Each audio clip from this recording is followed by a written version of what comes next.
Aujourd'hui, je vais vous expliquer cet appareil de mesure qui est l'oscilloscope. Donc cet oscilloscope, il a d'une part un écran. Ici, on va pouvoir voir le signal qui va être visualisé ici.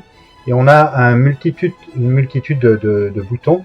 Et on va se concentrer sur quelques boutons essentiels. Le premier bouton, c'est le bouton marche arrêt qui se trouve ici. Et ensuite, nous avons donc les boutons qui correspondent ici au channel 1 et au channel 2. Le channel 1 qui est en jaune et le channel 2 qui est en bleu. Donc, qu'est-ce qu'il y a écrit ici? Il y a écrit vertical. Ces boutons vont nous permettre donc de changer des modes sur l'axe des ordonnées pour le signal. Alors, ici, on voit un petit 1 ici entouré en jaune avec une trace jaune ici, qui correspond donc au channel 1 qui est en jaune ici. Ici, plus bas, nous avons un petit 2 qui n'est pas entouré et qui correspond au signal en bleu. Si j'appuie sur ce bouton channel 2, qu'est-ce qui se passe? Il se passe que d'une part, on a la trace bleue qui est indiquée qui s'affiche donc sur l'écran, et ici, on a le petit 2 qui est entouré. Donc pour l'instant, on va arrêter le channel 2, car les boutons ici et ici sont exactement les mêmes pour le channel 1 et pour le channel 2, sauf que cela correspond au channel 2. Donc ici sur le channel 1, ici on va brancher d'une part notre signal avec un circuit ou un générateur basse fréquence, et c'est ce signal que nous allons pouvoir mesurer grâce à cet appareil de mesure qui est l'oscilloscope. On a un bouton qui est très important ici, où il est indiqué ici volt par division. Alors une division c'est quoi? Une division c'est un carreau. Un carreau ici qui est sur notre écran.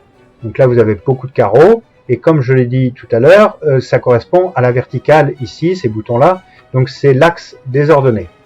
Donc le bouton volt par division va changer le calibre. Ici on a sur le 1, on a 1 volt. Donc on a 1 volt par division.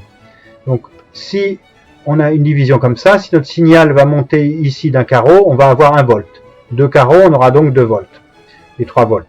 Si je change ce bouton pour un autre calibre, comme par exemple, maintenant nous avons indiqué ici 2 volts par carreau, donc le signal en ordonnée aura donc 2 volts, une amplitude de 2 volts, ici vers le haut, ou vers le bas de moins 2 volts, ou moins 4 volts, ou moins 6 volts. Voilà, je peux encore changer encore plus, 5 volts ici, donc on aura plus 5 volts, 10 volts, 15 volts. Et en dessous, on aura ici moins 5 volts, moins 10 volts et moins 15 volts. Je peux également changer plus petit que 1 volt, 500 millivolts, 200 millivolts, ou 100 millivolts, ou encore plus petit. Voilà, pour l'instant, notre signal jaune, il est le 0 volt, parce qu'on n'a aucun signal qui rentre dans notre appareil, donc on a 0 volt. Ici, il est sur l'axe des abscisses ici, au milieu de notre écran. Si on veut pouvoir mettre ce 0 volt à un autre endroit pour avoir une meilleure visualisation, par exemple, on va toucher ce bouton-là, qui est le bouton de position. Donc là, qu'est-ce que l'on voit? On voit que le petit 1 ici, il descend, et par exemple, je vais les descendre sur le carreau du bas. Donc ici, on a maintenant notre 0 volt qui se trouve sur ce carreau-là. Voilà, c'est juste la position du 0 volt ici. Donc on va le laisser dans cette position-là. Et maintenant, je vais vous expliquer les boutons qui correspondent à l'axe des abscisses ici, donc horizontal. Ici, nous avons les boutons qui sont presque les mêmes que ce qu'il y a en vertical pour channel 1 et channel 2, sauf que là, il y a marqué time par division. Et là, c'est les boutons qui correspondent à l'horizontale.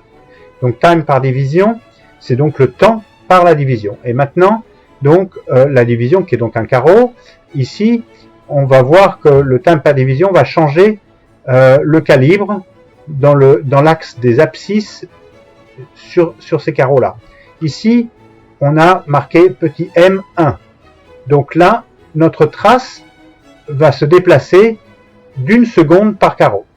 Donc si je fais si je change avec ce bouton le calibre, pour mettre par exemple 5 secondes, ici, qu'est-ce que l'on voit? On voit la trace qui va mettre 5 secondes à se déplacer. Top, 1, 2, 3, 4 et 5, etc. Donc elle se déplace ici de 5 secondes. Si je mets encore plus lentement, on a maintenant 10 secondes et la trace qui se déplace donc d'un carreau en abscisse de 10 secondes. Donc c'est très très lent. On peut aller effectivement beaucoup plus vite. Là on va se remettre sur 1 seconde, mais on peut aller à 500 millisecondes, donc la moitié d'une seconde, 0,5 secondes, 250 millisecondes, mais également, si on redescend encore, si on va de plus en plus vite, 500 microsecondes. Voilà, ceci, on appelle ça le balayage de la trace. Voilà. Donc on se remet sur 1 seconde, et l'un des derniers boutons que je voudrais vous expliquer, c'est le bouton ici où il y a marqué Run et Stop. Si j'appuie sur ce bouton, qu'est-ce qui va se passer? Voilà. Il va se passer ici en rouge, on va marquer Stop, et on va avoir notre trace qui est arrêtée, qui est figée. En fait, c'est comme si nous prenions une photo de notre signal. Donc là, quel que soit le signal qui va rentrer sur notre oscilloscope, ça ne changera absolument rien à notre écran, car nous avons pris une photo. Si on rappuie sur ce bouton-là, donc c'est Run, là, il est marqué automatique, et là, on peut voir notre trace qui se déplace. Voilà pour le moment les fonctions de base de l'oscilloscope.